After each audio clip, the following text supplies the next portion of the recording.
अस्सलामुअलैकुम वरहमतुल्लाहि वबरकातुहू। अज़ीज़ तलबा, आज हम क्लास दहम उर्दू का जो पेपर पैटर्न है उसके बारे में आपको समझाएंगे और डिटेल के साथ इंशाल्लाह समझाएंगे कि आपने पेपर को कैसे अटैम्प्ट करना है और क्वेश्चन किस तरीके से आते हैं। क्वेश्चन नंबर वन जो है MCQs कसीरुल इंतखाबी सवालात जिसको कहते हैं, ये पेपर में 15 नंबर के आते हैं।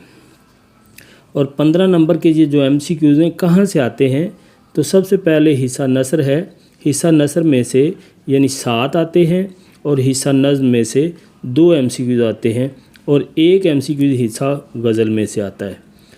और उसके बाद ग्रामर का पोर्शन है आपका, एराब हैं, बाकी मार्फा नकरा और बाकी जो ग्रामर है तलफ़ुज़, उसमें से 5 MCQs आते हैं आपके ग्रामर के पोर्शन में से। तो इस तरीके से नसर, नज़्म और गज़ल जो है इसमें से 10 नंबर के MCQs, बाकी ग्रामर के पोर्शन में से 5 नंबर के MCQs। इस तरीके से 15 नंबर के आपके जो MCQs का पेपर क्वेश्चन नंबर 1 आता है। और उसके बाद क्वेश्चन नंबर 2, ये क्वेश्चन नंबर 2 हिस्सा नज़्म और गज़ल के अशार की तशरीह है। ये अशार दोनों में से ही आते हैं और ये क्वेश्चन जो है ये 10 नंबर का होता है, यानी 10 नंबर की तशरीह है अशार की। और अगर हम हिस्सा नज़्म की बात करते हैं तो हिस्सा नज़्म में से 4 अशार आते हैं और हिस्सा गज़ल में से 3 अशार आते हैं। आपने हिस्सा नज़्म में से 3 अशार अटैम्प्ट करने हैं और गज़ल में से 2, यानी 3 और 2 5 अशार की आपने तशरीह करनी होती है और 5 अशार की तशरीह 10 नंबर की हो जाएगी। और उसके बाद क्वेश्चन नंबर 3, क्वेश्चन नंबर 3 जो है ये है इक़्तिबास की तशरीह। तो 2 पैराग्राफ नसर पारे पेपर में दिए जाते हैं और दोनों की ही तशरीह मतलूब होती है। एक पैराग्राफ के 5 नंबर होते हैं और वो 5 नंबर उनकी डिवीज़न क्या है वो भी आपसे शेयर किए जाते हैं। तो सबसे पहले सबक का उन्वान लिखना होता है, फिर उसके बाद मुसन्निफ़ का नाम है, यानी सबक का उन्वान और मुसन्निफ़ का नाम दोनों को मिला के 1 नंबर मिलता है। और फिर उसके बाद अल्फाज के मानी हैं। अल्फाज के मानी जो हैं, जो यानी पैराग्राफ में 4 अल्फाज को इस तरीके से अंडरलाइन किया होगा तो उन 4 अल्फाज के मानी लिखने होंगे। 4 अल्फाज के मानी उसके 2 नंबर होंगे। और फिर उसके बाद तशरीह है, आपने उस पैराग्राफ की तशरीह करनी है तो तशरीह के भी 2 नंबर, 2 और 2 4 और 1 5, यानी 1 इक़्तिबास की तशरीह 5 नंबर की है। 2 इक़्तिबास पेपर में आती हैं, आपने दोनों को ही अटैम्प्ट करना है। और उसके बाद हम आते हैं सवाल नंबर 4 की तरफ।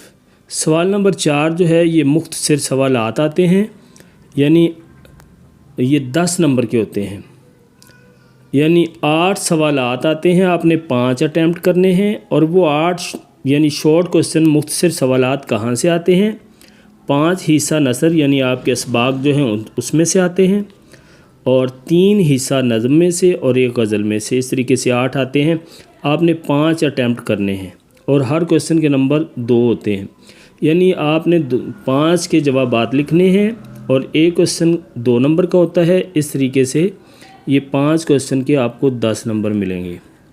और उसके बाद सबक का खुलासा है क्वेश्चन नंबर 5।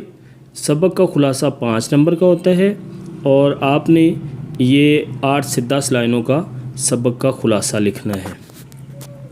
और उसके बाद आपका क्वेश्चन नंबर 6 है। क्वेश्चन नंबर 6 यानी मज़मून 15 नंबर का आपने लिखना होता है। और ये चंद एक मज़ामीन जो हैं दिए गए हैं ये इम्पोर्टेंट हैं, इंशाल्लाह इसी में से ही आएंगे। तो पेपर में 3 मज़मून दिए जाते हैं, मिसाल के तौर पर हुब्बुल वतनी है, तंदुरुस्ती, हज़ार नेमत और ईदैन। ये 3 पेपर में आते हैं, तो आपने 3 में से 1 को अटैम्प्ट करना है और 1 मज़मून के नंबर होते हैं 15। और फिर उसके बाद क्वेश्चन नंबर 7 है। क्वेश्चन नंबर 7 जो है ये होता है 10 नंबर का, यानी इसके 10 नंबर हैं। एक पैराग्राफ दिया जाता है और उसी पैराग्राफ के नीचे कुछ सवालात दिए जाते हैं और आपने उन सवालात के जवाब जो है पैराग्राफ में से ही लिखने होते हैं, तो उसके 10 नंबर होते हैं।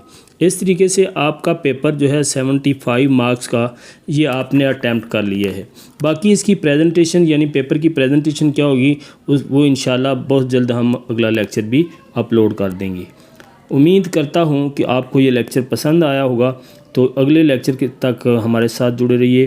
اللہ تعالیٰ آپ کا حامی و ناصر ہو۔ اللہ حافظ۔